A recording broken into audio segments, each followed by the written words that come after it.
प्रेरक कहानी मौत का भय। एक बार की बात है, एक गांव जो कि एक नदी के किनारे स्थित था। नदी बहुत बड़ी और गहरी थी। गांव के लोग बहुत खुशी खुशी रहते थे। पानी की कोई कमी नहीं थी। सभी लोग अपने इसी गांव में बड़े मस्त रहते थे। उन्हें किसी बात कोई परेशानी नहीं थी। लेकिन संकट तो बारिश के दिनों में रहता था। ज़्यादा बारिश होने पर नदी अपने किनारे छोड़ देती थी और विनाश रूप धारण कर लेती थी। उस नदी का पानी उन गांव वालों के घर में घुस जाया करता था। गांव के लोग जैसे तैसे करके अपनी और अपने परिवार की जान बचाते थे। कोई पेड़ों पर चढ़ जाता तो कोई पास वाले पहाड़ों पर चढ़ जाता था। सभी लोग अपने अपने विवेक के अनुसार अपने और अपने वालों की सुरक्षा कर लेते थे। ऐसा ही चलता गया और गांव के लोग बार बार भागकर अपनी जान बचाते थे। हर बार बारिश के दिन आते और गांव वाले परेशान हो जाते थे। अब उनसे ये सब सहन नहीं होने लगा था।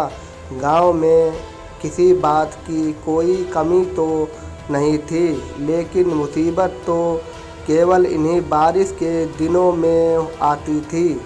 एक बार बारिश के ही दिन थे और भयंकर बारिश होने लगी। नदी ने भी विनाश रूप धारण कर लिया था।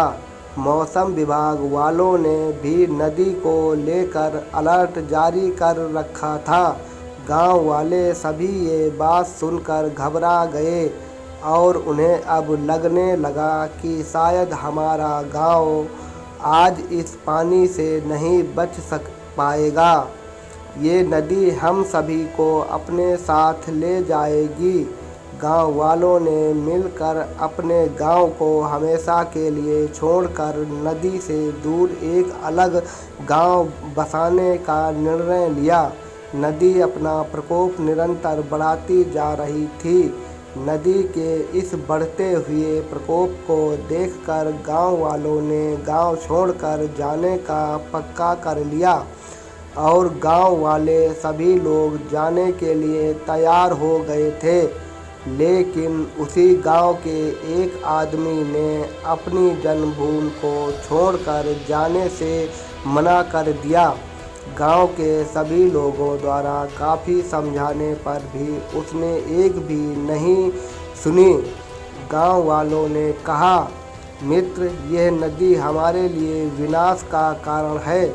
हमारे दादाजी, पिताजी तथा कई लोग इस नदी के सैलाब में समा गए। फिर भी तुम्हें इससे डर नहीं लगता? इतना सब कुछ होने के बावजूद भी तुम अपनी जान बचाना नहीं चाहते। अपनी इस हठ के कारण तुम इस नदी में बह जाओगे। हमारी बात मानो और चलो हमारे साथ। क्या तुम्हें मौत का भय नहीं है? तब वह आदमी बोला, मौत अटल सत्य है जिसे आज तक कोई नहीं टाल सका, और अगर मेरी मौत इस नदी में लिखी है तो मुझे यहीं मरना होगा, जिसे कोई नहीं टाल सकता। और नदी से दूर जाने के बाद भी मौत आएगी, उसे कोई नहीं रोक सकता। मेरी जन्मभूमि मेरी माँ है और अपनी माँ को छोड़कर कैसे जा सकता हूँ? अगर आज हम इस जगह को छोड़कर चले जाएंगे तो क्या हम अपनी मृत्यु से बच जाएंगे? अगर आपको मौत से भय लगता है तो आप सभी लोग जा सकते हैं। मैं अकेला ही इस नदी के सैलाब में मरना पसंद करूँगा। उस आदमी की यह बात सुनकर वे सारे गांव वाले आश्चर्यचकित हो गए और उनमें से एक आदमी बोला, नहीं, मैं भी नहीं जाऊंगा, मैं भी तुम्हारे साथ यहीं रहूंगा।